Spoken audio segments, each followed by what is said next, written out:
तो वापस से आ चुका हम अपनी नॉर्मल स्क्रीन के ऊपर। आज हम बात करने वाले हैं अंबुजा सीमेंट लिमिटेड के बारे में। तो जानेंगे क्या कंपनी में पैसा इन्वेस्ट करना चाहिए या फिर कंपनी से दूर रहना चाहिए।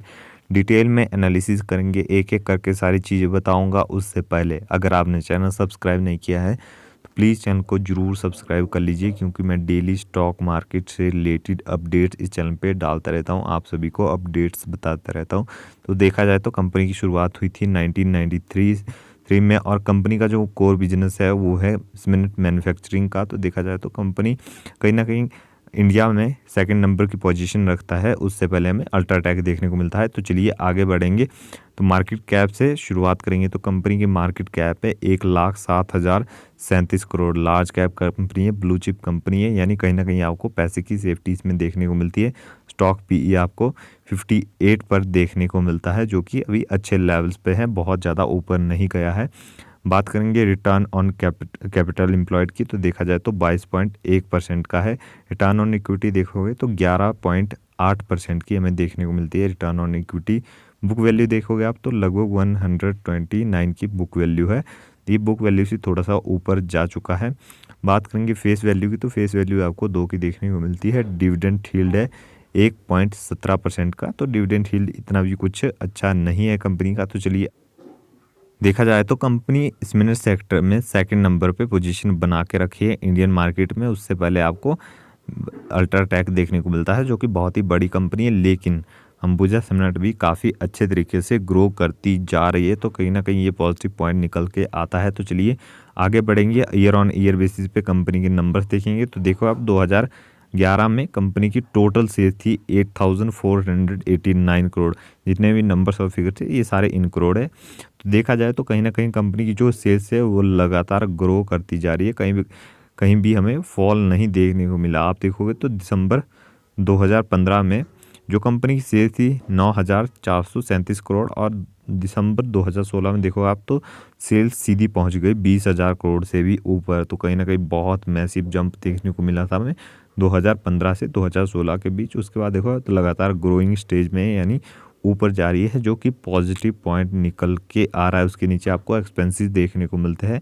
एक्सपेंसेस हमेशा सेल से कम होने चाहिए, तभी हमारा नेट प्रॉफिट निकल के आता है। अब बात करेंगे ओपीएपी यानी ऑपरेटिंग प्रॉफिट मार्जिन। तो देखो आप 24%, 25%, 18%, 19%, 16%, 16%, 15%, 17%, 20%, 13%। तो कहीं ना कहीं ओपीएम में हमें थोड़ी सी गिरावट देखने को मिली है, जो कि एक छोटा सा नेगेटिव पॉइंट निकल के आता है। तो चलिए आगे बढ़ेंगे।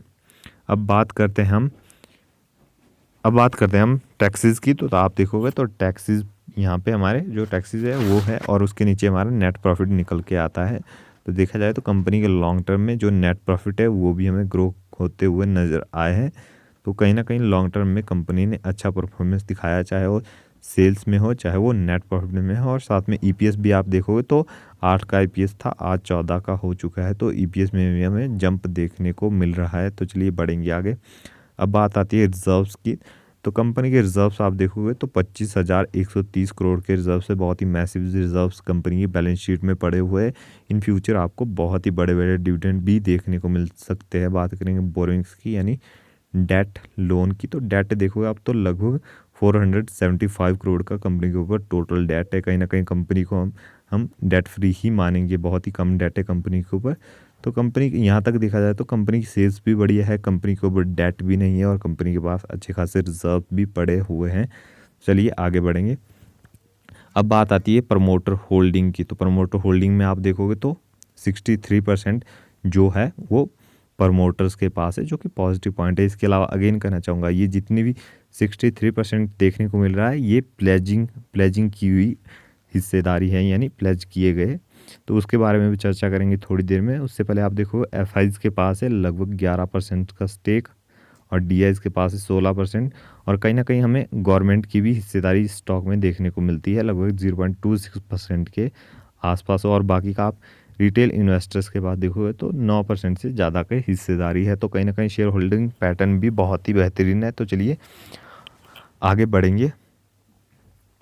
अब बारी आती है डिविडेंड की। तो डिविडेंड देखा जाए तो कंपनी डिविडेंड भी पे करती है अपने शेयर होल्डर्स को। तो 2020 का डाटा देखेंगे तो 2020 में टोटल कंपनी ने 2 बार डिविडेंड पे किया अपने शेयर होल्डर्स को लगभग 18.5 रुपये के आसपास। उसके बाद देखो तो एक एक बारी कंपनी ने डिविडेंड दिया 2021 में और 2022 में, एक बार 1 रुपये और फिर 2022 में 6 रुपये 30 पैसे का तो डिविडेंड भी पे कर रही है कंपनी अपने शेयर होल्डर्स को। लेकिन जिस हिसाब से कंपनी के पास रिजर्व है उस हिसाब से हमें डिविडेंड नहीं देखने को मिल रहा है। देखो अब तो 25,000 करोड़ के रिजर्व से तो आने वाले दिनों में कंपनी हमें अच्छा डिविडेंड भी पे कर सकती है।